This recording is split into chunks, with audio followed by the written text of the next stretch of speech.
this happened to my grandmother, this happened to my mother, and now this is happening to me. And sometimes if people don't pursue therapy and like break the cycle, it can have a ripple effect moving down the chain even farther.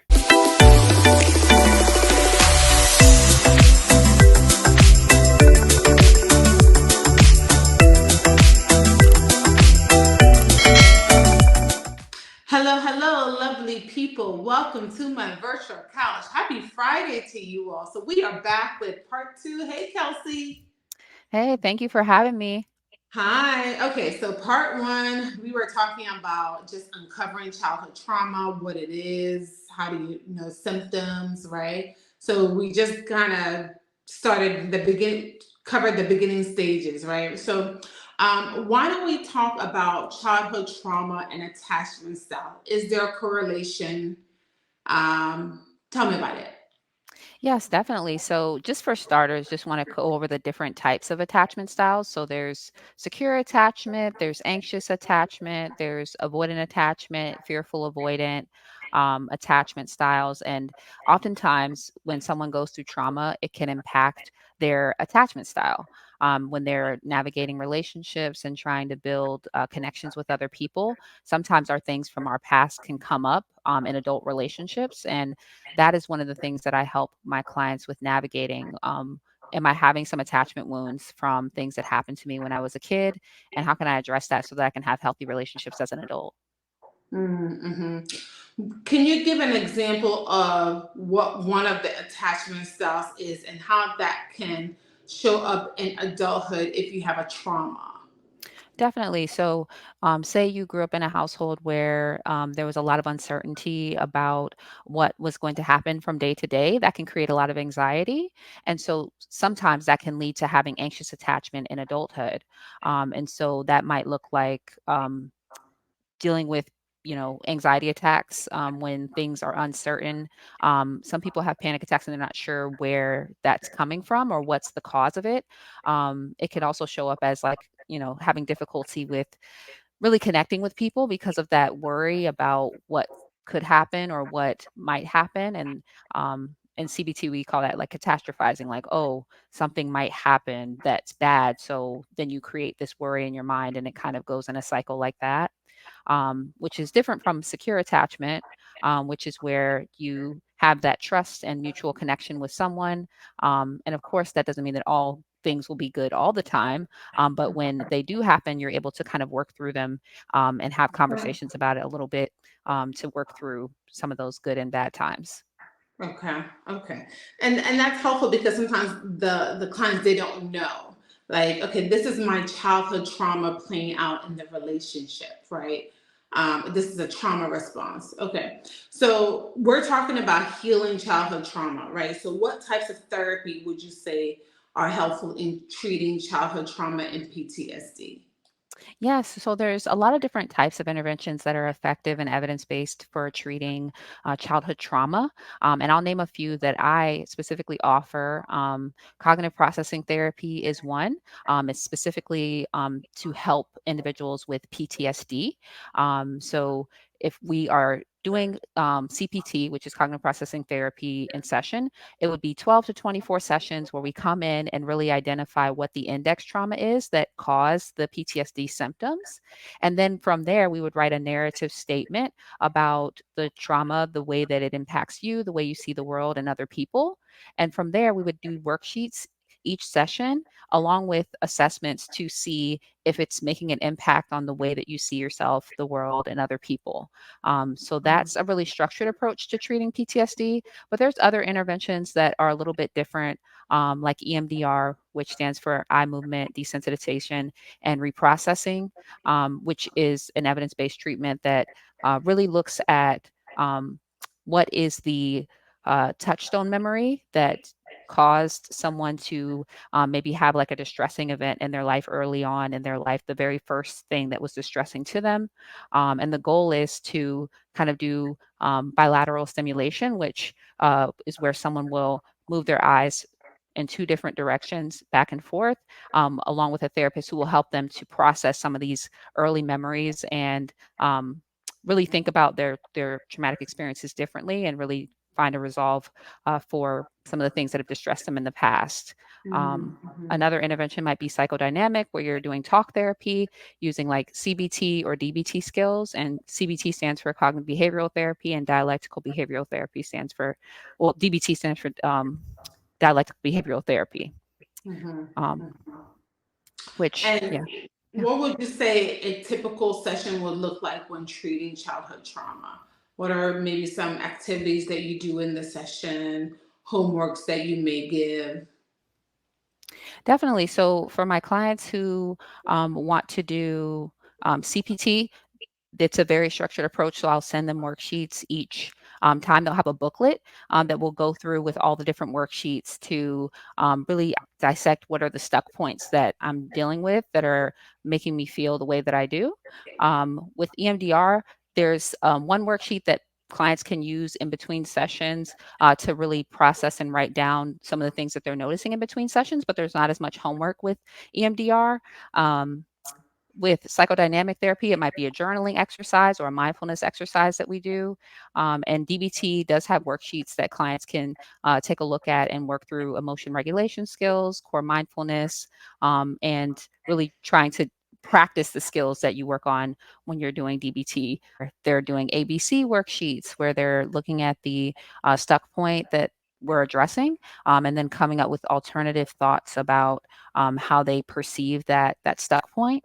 Um, and each session, between the first session to the 12th or the 24th session, we would have homework assignments. If we're doing more talk therapy and we're using CBT skills, which is cognitive behavioral therapy, there might be some cognitive restructuring exercises that we're doing or some journaling exercises that we're doing. And DBT has a number of skills that are reviewed during therapy, and DB homework related to those skills that we're working on. Okay. Okay. And what are the challenges of treating childhood trauma and PTSD? Definitely. So I would say a lot of times the symptoms can really be pervasive for PTSD and trauma. And so, really addressing the symptoms can sometimes be a challenge. Sometimes there's stuck points related to the traumas that happened in the past. And so, really addressing those stuck points can be challenging. And then sometimes trauma comes from generational trauma that's passed down from Mhm. their parents, grandparents, things like that. And so, really dive deep into that, where some of these traumas come from, can be hard to do. But one of the things that I really like to tell my clients is like, think about the benefits of being able to address that and how that's going to have a positive impact on your family moving forward. And that can be really a big motivator. Mhm. You mentioned a really key thing that a lot of people don't like to talk about, which is generational trauma. Can you give an example of what generational trauma looks like? Definitely, generational trauma can look like anything from systemic or direct trauma that happens within the family household. And that can look like, you know, traumatic or abusive language, could be physical abuse, could be sexual abuse that goes unaddressed. And then it kind of circles like throughout the family dynamic. This happened to my grandmother, this happened to my mother, and now this is happening to me. And sometimes if people don't pursue therapy and like break the cycle, it can have a ripple effect moving down the chain even farther. Hmm. Yeah, and secret keeping, right? So it's like, okay, if there's sexual abuse in the family, grandmother, the same person, grandmother, mother, now the client, right? And so once they get therapy, like sometimes I have a client that's like, I'm really recognizing the unhealthiness in my family. Like this is a thing that's been happening in generations. So it's a very sensitive topic, but it's something that really needs to be discussed. It kind of reminds me of a client that when she finally revealed to her family that she was sexually abused, she became the villain, Mm, right? So everybody has protected this perpetrator that has abused people in the family, abused her sister, abused her mother, you know. And when she finally revealed it, it's like, how dare you? We don't talk about that kind of stuff. And that's when she realized, like, wow, this is a thing that is, this is a part of my lineage. So now she's breaking that cycle, and it's tough. And I would say it's tough to break cycles because that means there might be some, you might be sacrificing some relationships, right? So how do you talk to a client dealing with that? Like, I keep the secret and I maintain the relationship as unhealthy as it is, or I break free and release whatever. But then that means that I might be risking some relationships. How do you talk to a client about that? Yeah, and that's where I feel like family therapy can really be helpful, because if you have generational trauma that's always been kind of kept a secret, and then someone comes in and they try to change the status quo, it can be very hard to change the family system without additional supports. You can change your outlook, you can change your, day to day and work on your healing, but if your system around you is still kind of in this same mindset, it's going to be hard to address if they're not also working on trying to make some changes as well. And Mm-hmm. that's really where boundaries come into play, because what do you do if you recommend family therapy and then your family doesn't want to engage in family therapy? That's really where the boundaries really come into play of like, okay, what do I do? And navigating that in therapy with one to one with a counselor can really be helpful, because doing that on your own can be really a challenge and really Mm-hmm. difficult. Yeah, Mhm. and that the generational trauma of therapy. I'm not going to be telling my business to these people, right? So we're continuing the cycle of secrecy. And listen, sometimes I might have to tell clients, maybe you might have to sacrifice that relationship in order to be free. And that's so tough, right? Because clients are like, well, that's my father, or that's my X, Y, and Z, you know? But again, either boundaries, or sometimes we might have to make that difficult decision as, do I, you know, love you from afar? Right, right, and that can be really, hard, but sometimes relieving if that is a decision that you make, because, um, being in a relationship with family members who are encouraging you not to be in a healed place isn't always the healthiest thing. So, Yeah, yeah. And sometimes I might have clients that get accused of, you think you're better than us. mm, You know, and clients might say, well, why do I have to be the bigger person, right? You're the one that's working on yourself, right? So it's like you have more of an insight, which is hard. So what is not an ideal client for you?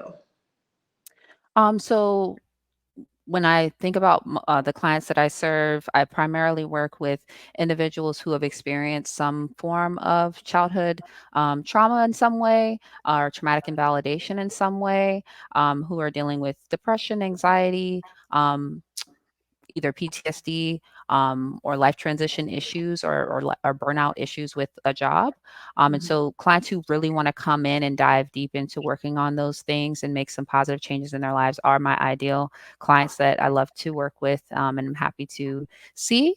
I would say if you're not in a place to want to work on managing some of those areas, I might not be the best fit. But that doesn't mean that I don't help clients who may be a better fit for one of my colleagues. I do referrals all the time for individuals who might not be falling within the area and my scope of work. So, Mhm. Or I think sometimes even like a client might think they're ready, you know, but then once they get in the session, you ever had those clients? Once they get in the session and we start talking about the yucky stuff, they're like, I'm not sure. So then they're homework avoidant or not showing up to sessions. And I'm like, I know this is very, very tough, right? But sometimes, yeah, they may not be in the right place or the right time to want to work on it. So I'm glad we talked, because there are times where there's some clients are not ideal, right? We gotta talk about that. How does a client know when they're improving? How do I know when I'm better from this childhood stuff? yeah, so some of it is subjective. The way that you feel, what you're noticing, is my depression getting better? Is my anxiety getting better? And there are assessments that we can use to kind of assess your symptoms. There's the PHQ-9 assessment, which helps us assess depression. There's the PCL-5 assessment, which assesses trauma symptoms, and there's the GAD-7, which assesses anxiety. And so I will administer those to clients to complete so that we can assess where their symptoms are. over the course of time, and as well as talking and doing check-ins at the end of each session to see what you're getting from it, if you're noticing any changes in yourself, and I'll also give feedback on what I'm noticing in clients as well. Is there a time that medication should be considered? Yes. So I have clients who come to me who have been on medications in the past and they didn't find them to be effective, or they did find them to be effective. And then they maybe had a period where they stopped. And then when they come to therapy, we have a conversation around, okay, is medication and therapy together going to really help me with symptom reduction, symptom management? And then we're like, okay, well, maybe I should try it again and try maybe a new prescription or a new doctor that might be able to help me meet what I'm looking for right now in terms of managing my anxiety or depression or trauma symptoms. So that's really what I would say about medication wise. Um, I'm an advocate for client's choice though. So if some clients aren't interested in medication management and they solely want to do therapy, that is something that I respect and honor, because I know that making medication choices is a really big decision. So I do have those conversations with my clients all the time about what's the best fit and what's the right time to start medication with a prescriber, whether it's a psychiatric nurse practitioner or a psychiatrist. Okay, great. What resources are available of healing childhood trauma? So I want to get help. I don't know where to start. Um, or maybe I'm not ready for therapy, but I want to start. Therapy that you want can be helpful. So, do you want one on one therapy? Are you looking for group therapy? Um, and what resources do you have available through whether that's an employer and you have insurance, or if you want to do like a private pay route or doing group therapy through another online source, or if you want to go in person. So, really thinking about all of the logistics can be really helpful. Um, Going on online directories like Psychology Today, um, Open Path, Therapy for Black Girls, Therapy for Black Men, Mental Health Match. Those are all online directories where you can find therapists who are accepting new clients, and you can filter based off of your preference, demographics, all the things that you're looking for in person or telehealth, to really find someone who's a good fit for you. Mhm. And definitely, I will put all the resources down below. I feel like we are just even scratching the surface of this. So I definitely look forward to us talking about it some more, perhaps even a part three. So thank you so much, Kelsey. Can you tell people again how folks can reach you? What are your social media handles? Yes, definitely. So, people who want to reach me, they can go to my website, kelseywplc.com, or you can follow me on Instagram, Kelsey Wilson PLLC, on Instagram. And I really look forward to being able to connect and be able to connect with other therapists also. So, if you're a therapist and you're looking to make some connections, please do reach out to me as well. Thank you so much, Kelsey. All right. Thank you.